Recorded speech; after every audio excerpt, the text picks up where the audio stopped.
নমস্কার বন্ধুরা, Molly's kitchen থেকে সবাইকে স্বাগত। আশা করি আপনারা সবাই ভালো আছেন। আমিও খুব ভালো আছি। আজকে যে রেসিপিটা বানাতে চলেছি সেটি হলো ফুলকপির পরোটা। এই ফুলকপির পরোটা বানাতে আমি এখানে নিয়ে নিয়েছি ফুলকপিগুলো আমি গ্রেট করে নিলাম। তারপরে আমি নিয়ে নিলাম ময়দার মধ্যে দিয়ে দিলাম সাদা তেল, স্বাদ মতো লবণ দিয়ে ভালো করে ময়াম দিয়ে আমি অল্প অল্প জল দিয়ে মেখে নিলাম। এরপর কড়াইতে সর্ষের তেল দিয়ে দিলাম, তেলের মধ্যে দিয়ে দিলাম হিং আর দিয়ে দিলাম গ্রেট করা আদা।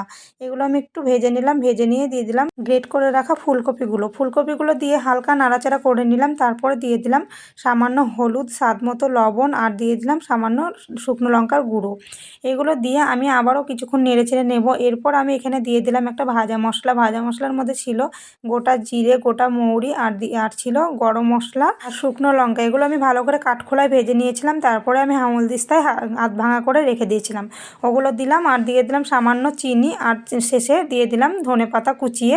তারপরে আমি নামিয়ে নিলাম। আর এদিকে আমি ময়দাটা আবারও কিছুটা সাদা তেল নিয়ে ভালো করে মেখে নিলাম। মেখে নিয়ে আমি লেচি কেটে নিলাম।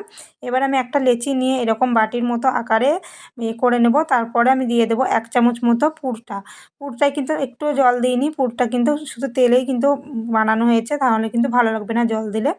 এবার আমি ভরে নিলাম সবগুলো পুর। তারপরে আমি এগুলো হালকা হাতে তেল দিয়ে বেলে নিলাম। হালকা হাতে বেলতে হবে, নাহলে কিন্তু সব পুর বেরিয়ে যাবে। আমার কিন্তু একটুও পুর বেরোয়নি। এরকমভাবে সবগুলো লেচির পুর ভরে আমি পরোটাগুলো বেলে নেব। তারপরে আমি একে একে ভেজে নেব। এরকমভাবে ফুলকপির পরোটা যদি একবার খান তাহলে কিন্তু আর ভুলবেন না, বারবার কিন্তু ফুলকপির পরোটা খেতে ইচ্ছা করবে।